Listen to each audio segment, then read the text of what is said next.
Olá, sou Vander Lobé, nascido em Porto Murtinho, filho de Bernardo Lobé e Aparecida dos Santos Lobé, casado com Roseli da Cruz Lobé e tenho 2 filhos maravilhosos, Tamara da Cruz Furtado Lobé e Bernardo Lobé. Tenho uma neta, Liz, que hoje é um encanto e me toma um tempo muito grande. E saí com qualquer jovem com 14 anos de Porto Murtinho para tentar vencer, estudar, poder crescer. E assim Deus me permitiu de eu ser bancário, entrei na luta estudantil e depois na luta sindical, fui dirigente do Partido dos Trabalhadores muito tempo, coordenei todas as campanhas do PT aqui, principalmente as do Zeca, e em 98 tivemos uma vitória fantástica com a eleição do Zeca para o governo do estado. Depois disso virei secretário, chefe da Casa Civil, depois secretário de Infraestrutura e deputado federal eleito em 2002 com 101.429 votos.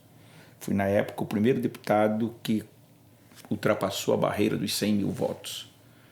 E estou no meu 5º mandato como deputado, tenho ajudado muito o nosso estado, todos os municípios temos um trabalho muito presente e uma experiência enorme no sentido de estar ajudando, principalmente aqueles que mais precisam. Nosso mandato é muito voltado para a agricultura familiar, para a educação, para a saúde, mas principalmente um mandato muito presente nos municípios, que eu diria, na prática, um mandato municipalista, até porque eu nasci numa cidade muito pequena e sei o quanto é importante esses equipamentos chegarem até lá. Primeiro, eu nasci numa cidade muito pequena, Porto Murtinho, eu tive o privilégio que ali é na barranca do Rio Paraguai. Naquela época você não tinha os equipamentos que você tem hoje, né? Principalmente quadra, campo de futebol, então a gente jogava na beira do rio. Né? Naquela época as traves eram 2 pedacinhos de madeira, né? O campo jogava ainda na época que não tinha chuteira, não tinha tênis, jogava descalço. Então eu tive uma infância, como da maioria das pessoas, muito humilde, né? Cidade pequena, mas não tenho dúvida que a barranca do Rio Paraguai, aquele pôr do sol, as águas, final de tarde, tomar um banho no rio, né? São coisas que supera às vezes qualquer qualidade, ou seja, de uma família de classe média alta.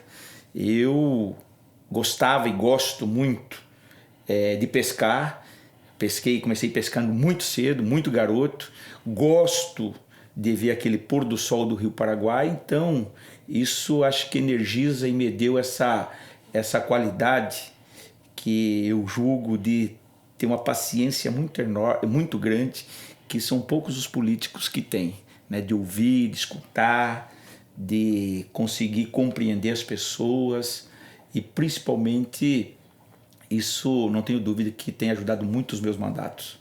Eu comecei estudando numa escola das freiras, na época, né? Uma escola católica, da Igreja Católica. Depois fiz o meu 1º e 2º grau numa escola pública.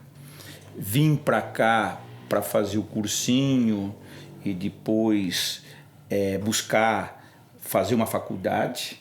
Né? A faculdade naquela época, meu sonho era fazer engenharia, era um curso que só tinha no período diurno e eu precisava trabalhar. Aí fui trabalhar num banco, né? Fui funcionário do banco e passei no vestibular para fazer o curso de Direito.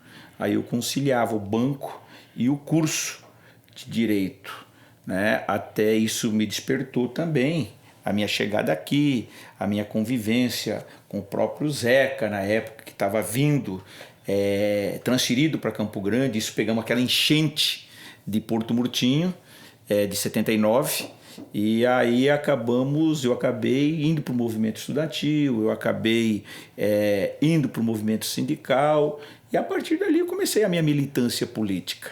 Uma militância, né, primeiro lutando por salário, E segundo, é lutando por uma escola de um ensino de qualidade. Eu acho que essa luta que me transformou nessa figura que eu sou hoje, principalmente na relação, na construção do partido, de uma pessoa moderada, de uma pessoa que tem essa capacidade de ouvir, independente das correntes políticas internas, como também para fora do partido. Né? Eu saí em 79, a enchente veio em 79, eu saí no começo do ano. Quando eu voltei, já estava a cidade de Lona. Né? Aí eu fiquei em Jardim, fiquei um pouco na minha cidade, lá com os meus pais, mas eu não morei, não peguei o período das enchentes em Porto Murtinho. Só ia na época das férias, né, e no período de junho, principalmente julho, que estava no auge da enchente, com a cidade toda ela ocupada, que teve que sair ali para o quilômetro 8, né, a cidade de Lona, que se falava na época. Então, eu acompanhei as dificuldades de todo mundo, das famílias. Naquela época, muita gente veio embora para Jardim, para ali para a região sudoeste, e veio também para Campo Grande. Né? Mas eu não vim em função das enchentes. Eu vim antes mesmo, já, né, quando eu terminei o primeiro grau, né, eu vim para estudar. Fui estudar em Cuiabá. Né? Aí fiquei 2 anos em Cuiabá, vim para cá para fazer o cursinho e para prestar o vestibular. Quando eu fui estudar em Cuiabá, eu lembro que eu tinha um padre, né, muito garoto ainda, estava com 15 anos, que dava aula de sociologia. E esse padre, com certeza, a gente não tinha essa formação política, era uma pessoa de esquerda. E eu lembro que ele levava para a aula o debate, e naquela época estava surgindo o Lula. Né? Naquela greve do ABC, em 80, e a gente debatia muito, discutia, ele pegava os temas para a gente debater e discutir em sala de aula. E ali começou a me despertar essa coisa pelo movimento estudantil. Né? Aí eu vim de lá, encontrei o Zeca aqui em Campo Grande, já mudando para cá, nós morávamos na República com minha avó. Né? E ali eu comecei a fazer a militância estudantil no movimento secundarista e na construção, ajudando o Zeca a construir o PT. Nós viajávamos os feriados para fazer, o partido precisava um número X de municípios, com tantas filiações naquele município, para poder legalizar o partido. Né? E nós ajudamos a legalizar o PT. O PT, um dos estados que preencheu as metas, foi Mato Grosso do Sul. Né? E daí nós começamos a conciliar a luta, primeiro estudantil, né? Depois que eu entrei na faculdade, que eu fui trabalhar no banco. Aí veio a luta sindical. Eu e o Zeca fomos organizar a oposição sindical aqui no estado. E depois fomos para o Sindicato dos Bancários, e aí depois do Sindicato dos Bancários ele vira deputado em 90, né? Eu fico até 91 no sindicato, aí eu vou coordenar o gabinete dele. E em 8 anos nós disputamos as 2 eleições de prefeito, 92 e 96, né? No meio do mandato. Em 98 a gente acabou, mesmo contrariando o Lula, que o Lula não queria que o Zeca fosse candidato a governador, em função de todo aquele acúmulo que nós tivemos na campanha de 96, a gente acabou optando e colocando a candidatura do Zeca ao governo do estado, e a gente ganha as eleições no Mato Grosso do Sul e o Lula perde na reeleição do Fernando Henrique, de 98. E nós ganhamos aqui, o Rio Grande do Sul e o Acre. Esses 3 estados foram os primeiros estados, antes do Lula ser presidente, a ser governado pelo PT. Eu acho que 96 ela é uma consequência já do primeiro mandato do Zeca de 90, quando foi o primeiro mandato do PT aqui no estado, que se diferenciou muito. Era um mandato que tinha um tripé, né? A relação institucional lá dentro, de um deputado polêmico que levava os temas dos movimentos sociais lá para dentro da Assembleia, como reforma agrária, a questão dos servidores públicos com salários atrasados, a questão dos movimentos de moradia, né, dos movimentos populares, lá para dentro, coisa que nunca tinha acontecido na Assembleia Legislativa. casado com isso, a relação no sentido da construção do PT no Estado. Nós ampliamos muito a partir de 90 com a eleição do primeiro deputado estadual eleito. E o terceiro é a organização dos movimentos sociais, nossa presença nos municípios, organizando o sindicato, construindo a Central Única dos Trabalhadores, né? Aí logo em seguida, em 92, por 1,5% nós não fomos naquela eleição já para o segundo turno, quando foi a Marilu com o Juvencio. Eu lembro que se tivéssemos mais uma semana de campanha, eu não tenho dúvida que nós íamos para o segundo turno. E o que salvou a Marilu foi aquele impeachment do Collor, quando ela falou, por amor a Campo Grande eu voto sim. Aquilo sustentou ela, né? A ida dela para o segundo turno. Ali nós já chegamos bem perto. Aí o Zeca se reelege em 94, 96, uma campanha já o Zeca e o Benhur na Assembleia.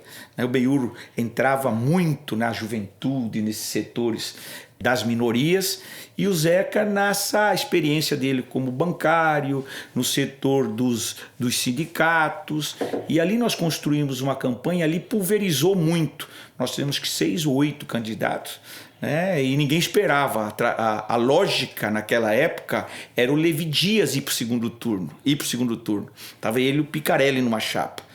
O governo estava com o André Putinelli, que o Wilson Barbosa era o governador, e na verdade a gente surpreende, nós chegamos em primeiro, com mais de 20 mil votos na frente do André, e vai o André conosco para o segundo turno.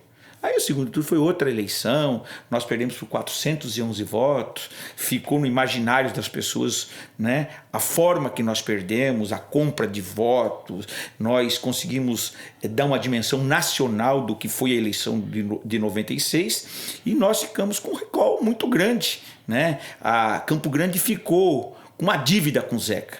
E essa é a compreensão que a gente soube ter na campanha de 98, quando o Zeca, de uma forma muito corajosa, ele assume como protagonista daquela eleição e sai candidato a governador. Nem o Lula queria que ele fosse candidato em 98, né? E isso acabou levando nós e o Baixa também para o segundo turno. Ou seja, já tinha uma história de mudança. O eleitor sul-mato-grossense, em função da eleição de 96, né, já queria a mudança de 98. Tanto é que em 98 Campo Grande dá uma resposta muito grande, numa votação super expressiva ao Zeca, e isso nos leva para o segundo turno com o Baixa, e no segundo turno foi uma campanha, né, que a gente perdeu o controle, que é a coisa mais bonita numa campanha, você perdeu o controle dela, né? As pessoas iam atrás de material, eu me recordo, não tinha bandeira, as pessoas botavam um pedaço de pano vermelho na porta da casa para simbolizar que estava conosco.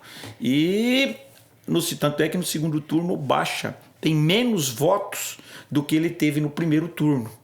E nós acabamos ganhando as eleições, inclusive com apoio do Pedro Cian, que foi um outro erro estratégico do Baixa, que no TRE, logo após a apuração, né, numa infelicidade, ele disse que não queria o voto do Pedro. E aí a gente acabou absorvendo esse voto, mais da centro-direita, que eu costumo falar dentro do PT, que ninguém ganha sozinho. Né? A sociedade ela é 1/3 mais ou menos centro-esquerda, 1/3 de centro e 1/3 de centro-direita. Então foi a centro-esquerda, né, com a centro-direita que ganhou aquelas eleições. Depois nós ganhamos mais com o centro já na reeleição. E eu acho que não é diferente nacionalmente. Eu não tenho dúvida que essa experiência sindical, do movimento estudantil, e nós, como nós ganhamos o governo aqui antes do presidente Lula ganhar as eleições para presidente, que ele veio ganhar depois em 2002, eu não tenho dúvida nem assim que nós, muito inexperiente na época, né, a gente ganhou uma eleição, eu não tinha nem a dimensão do que era ser secretário de governo, né? Quando o Dr. Schmidt, que era já uma pessoa experiente, já tinha sido secretário de Fazenda, conselheiro do Tribunal de Contas, chegou e falou, agora nós ganhamos, temos que governar. E ele vira e fala para mim assim, você tem que ser o secretário de governo. Eu falei, mas eu sou jovem, não tenho esse traquejo, essa experiência, né? Ele falou, não, o secretário de governo tem que ser alguém que foi avalista de todos os acordos políticos e que tenha muita relação com o governador. E essa pessoa que preenche esses requisitos é você. Você tem que ser, eu vou falar com o Zeca. Aí, a partir daí, o Zeca... E eu esperava em ser um assessor de ir para a Casa Civil, mas não como secretário, né? E eu também, ao mesmo tempo, eu tinha a dimensão da responsabilidade. Nós estávamos retomando, engatinhando ainda a democracia no país, né? Da responsabilidade dessa geração que vinha. Eu tinha 32 anos e eu assumi o papel como secretário de governo com uma coisa muito que me favoreceu muito. Era a confiança que o Zeca tinha como estrategista, como uma pessoa muito próxima dele, no sentido de que tinha a capacidade de debater e discutir com ele, de questionar ele também, né? E isso me ajudou muito. Nós montamos um governo, no começo muita crise natural, né? Eu me recordo que nós tínhamos uma crise entre o vice, que era o Kohl, e o Carmelino Rezende. Nós fomos buscar um secretário de fora, o Paulo Bernardo, né? Consultamos o Lula antes de trazermos o Paulo. Acho que foi importante naquele momento um secretário de Fazenda isento, que não era daqui, né? Com isso, eu não tenho dúvida que a gente deu uma credibilidade muito grande. Nós saímos de uma receita de 45 milhões em 4 meses, foi para 100 e poucos milhões, né? Criamos, que eu acho que é uma coisa que o Estado deve ao nosso governo e ao governador Zeca, né, os pilares e deu a capacidade de investimento que o Estado tem até hoje. Eu falo muito isso, brinco até com o governador Reinaldo, já falei para o André, né, que quem criou o Fundersul foi nós, contra uma boa parte, ou a maior parte dos produtores que eram contra. Nós fizemos, e eu coordenava a Secretaria de Governo, fiz uma aliança com a Assembleia Legislativa. No plano de aplicação, nenhum caminhoneiro queria vir fazer frete aqui no estado em função das nossas estradas que nós vivíamos naquele momento e não tinha capacidade de investimento nenhum. Nós criamos o Fundersul. Esse Fundersul, nós tínhamos 18 municípios que não eram interligados com asfalto, né? Deixamos com 2, depois veio o governo do André e do Reinaldo. Hoje, o que salva, o que dá capacidade do Estado investir em infraestrutura é o Fundersul. O ano passado, o orçamento foi 1 bilhão e 100 milhões de reais. Claro que se aprimorou, agora se pode fazer investimento em infraestrutura urbana, isso é positivo, né? Ou seja, fazer asfalto dentro da cidade, fazer recapeamento, essa infraestrutura, pontes, ou seja, hoje, o que salva o Estado e que dá ao nosso Estado uma capacidade de investimento em infraestrutura é o Fundersul. Do outro lado, o outro pilar, que é o FIS, o Fundo de Investimento Social, né, que hoje gera as políticas públicas. Como nós entregávamos 100 mil cestas, né, do Segurança Alimentar, né, criamos o FIC, que é o Fundo de Investimento da Cultura, o FIE, que era o Fundo de Investimento do Esporte. São marcas que ficaram. Eu falo, e criamos os festivais de Corumbá, o Festival de Bonito, né? Tínhamos os outros festivais de Campo Grande, que a gente trouxe para cá naquela época do governo Zeca. Eu acho que são marcas, e recuperamos a credibilidade dos servidores públicos. Eu acho que esse é o maior patrimônio que nós deixamos, né? Nós tínhamos 6, com o 13º, quase 7 folhas atrasadas. Entregamos depois com nenhuma folha atrasada, né? E criamos e construímos os cargos de plano de salário dos servidores públicos. Então isso é um legado muito grande. E eu acho que o Estado, depois do nosso governo, viveu e vive um novo momento.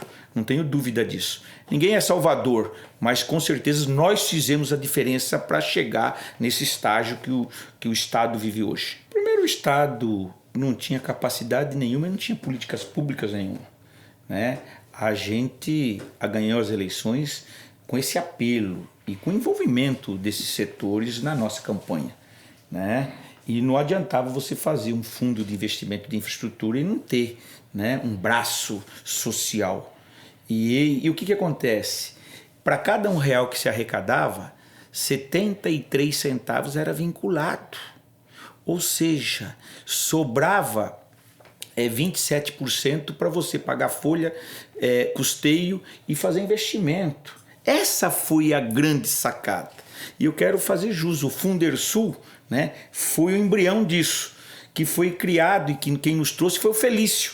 Felício ia ser o secretário de Fazenda do Pedro, tinha sido já lá atrás. Ele me traz e fala, na transição, fala, secretário, eu acho que esse aqui eu tinha feito Pedro Ocean. Esse é um projeto que pode alavancar a infraestrutura do Estado. E acho que vocês reúnem as condições políticas para fazer isso. E a partir dali nós criamos o Fundo de Infraestrutura e o Fundo Social junto com as entidades, né? Tanto é que nós tínhamos um critério. Todas as famílias indígenas, todas as famílias que estavam acampadas e todas as famílias vulneráveis recebiam uma cesta de alimento de 40 quilos de comida, né? Final do ano, os brinquedos, Papai Noel para atender as nossas crianças dessas famílias vulneráveis, né? Que foi o maior programa social, eu não tenho dúvida, que serviu muito para alavancar o Fome Zero do Lula, que ele se inspirou muito nas experiências do Mato Grosso do Sul, na experiência de Brasília, que já tinha sido governado pelo Cristóvão, né? E da experiência do Olívio lá do Acre, do Ziana. Então, mas a gente tinha a participação desses setores da sociedade civil e que foi determinante para a gente construir essas políticas. E que eu acho que esse é o diferencial do Mato Grosso do Sul. Poucos estados têm até hoje uma capacidade de investimento com recursos próprios em infraestrutura e nos programas sociais. Acho que é importante lembrar que no Carnaval de 98 o Lula veio passar conosco aqui, né? Lá no Estrela Vermelha, onde hoje é uma pousada do Zeca. E ele veio com o objetivo de fazer com que o Zeca não fosse candidato a governador. E eu me lembro que ele, num dos dias pescando, ele falou, vamos pescar comigo hoje? Fui eu, ele e o Greenhalgh, né? E aí ele falou, Wander, você é um cara que influencia muito o Zeca te escuta. E vamos convencer o Zeca. O Zeca tem que ser candidato a deputado federal. Vocês só têm aqui, nós só temos aqui Murtinho, que era a Miriam prefeita, e a Dorcelina, que tinha, as duas se elegeram em 96, né? Ainda brincou, falou, o dia que Jacaré votar, vocês ganham as eleições, né? Mas ele falou, vou precisar, eu tenho chance de ser presidente, vou precisar de uma pessoa no parlamento da experiência como o Zeca.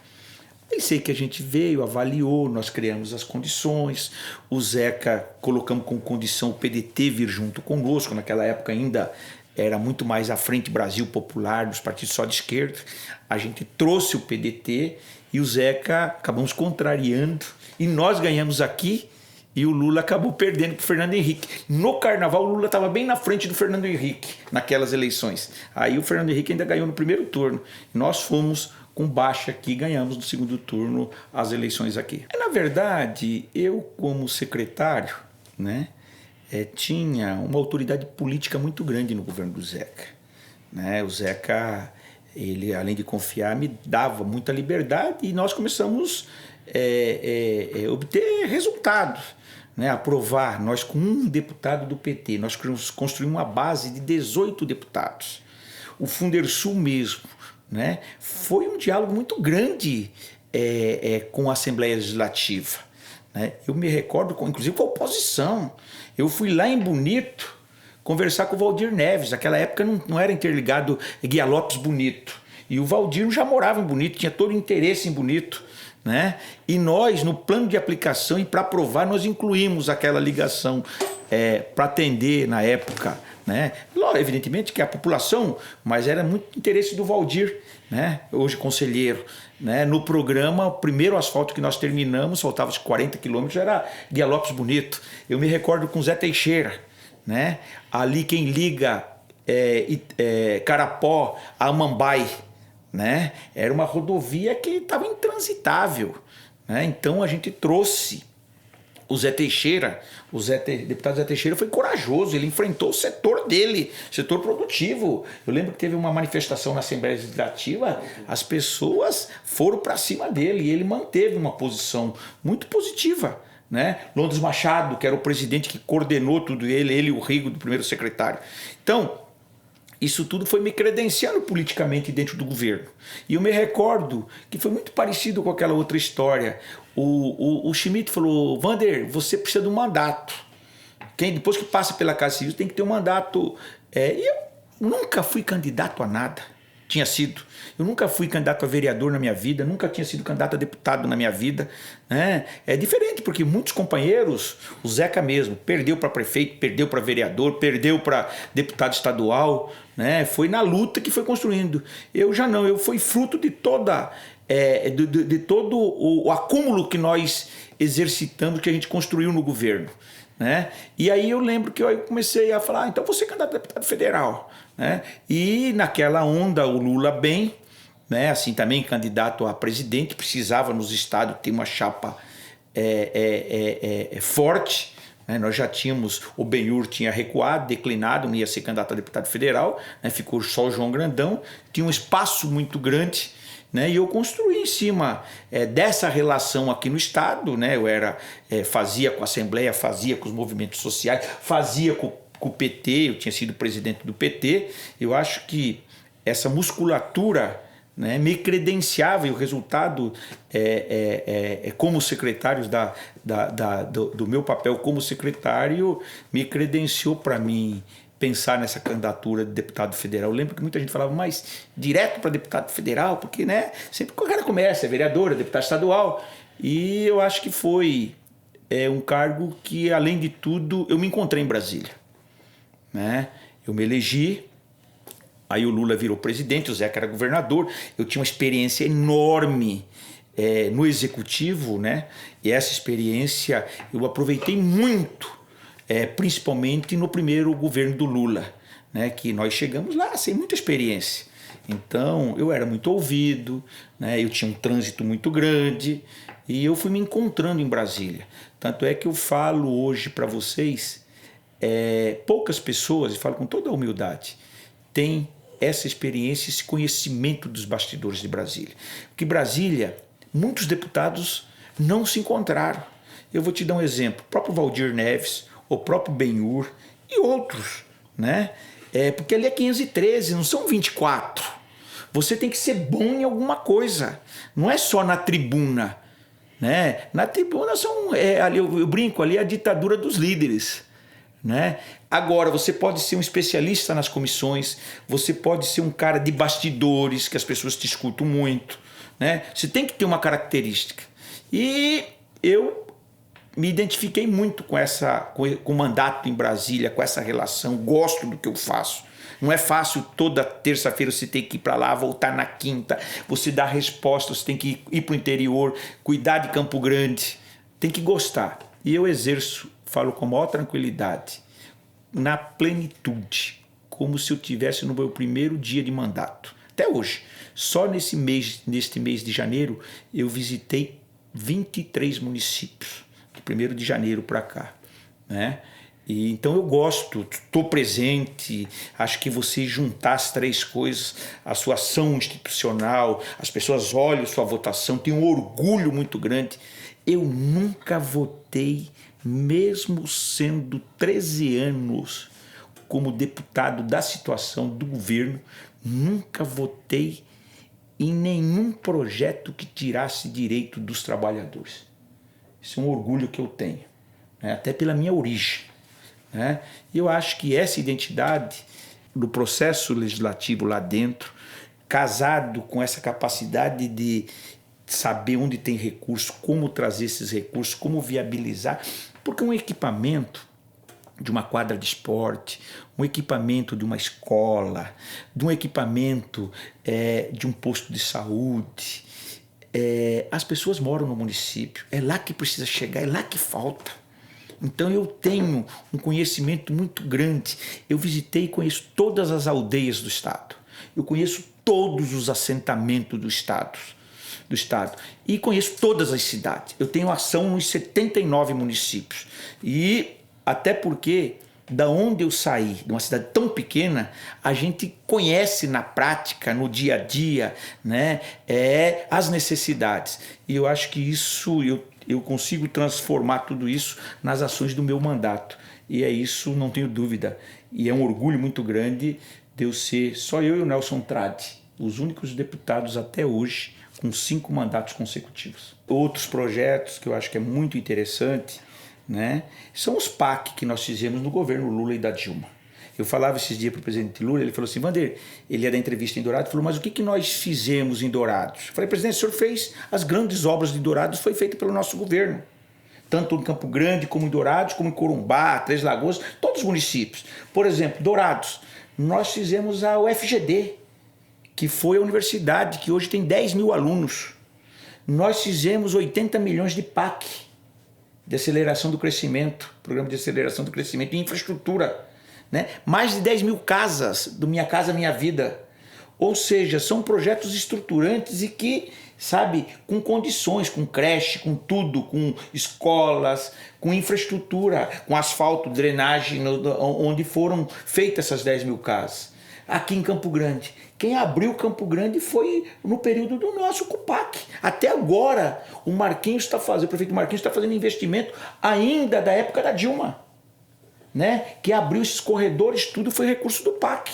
Governo André, governo Nelsinho, Alcides, que paralisou, pouco andou, né? Tinha mais de 60 milhões de PAC, ele não conseguiu implementar, e agora o Marquinhos está terminando esses investimentos, né? Habitação, mais de 40 mil casas aqui em Campo Grande. Corumbá, projeto Monumenta na área da cultura, projeto de infraestrutura em Corumbá, drenagem, que é difícil lá, asfalto, né? Se você pegar aqui da Uana e Anastácio, aquelas 800 casas ali, quem passa por Anastácio, né? Uma cidade como Anastácio, 800 casas. Eu me recordo, antes dele morrer, o Wilson Barbosa Martins, numa entrevista, acho que uma das últimas que eu vi dele, ele fala assim, queria ser governador nesse período. Quando um governador ia em Brasília e vinha com uma casa, uma escola de 10 salas de aula, soltava rojão. Aqui a maioria dos prefeitos ia para Brasília, vinha com PAC de 12, de 15, de 20 milhões. Qualquer município pequeno. Pega a minha querida Porto Murtinho, olha os programas e os projetos de infraestrutura que nós levamos para lá. 100% de saneamento, em Bonito, Murtinho, né? Isso eu estou te falando assim, antes de entrar agora os investimentos da Sanesul. Estou falando naquela época que você tinha que, através da Funasa, arrumar esses investimentos de saneamento. Por último, eu subindo ali em Coxim, o rio Coxim, passando pelo... Estava até com o Dr. Schmidt, passando ali pelos quilombolas, Dr. Schmidt falou, olha aqui essa placa do governo federal. Eu falei, Dr. Schmidt, isso aqui é cidadania. Isso aqui é você trazer aonde precisa chegar os recursos públicos para atender a comunidade. E assim a gente vê nos quilombolas, a gente vê nas aldeias, a gente via na agricultura familiar investimentos como nós nunca tivemos.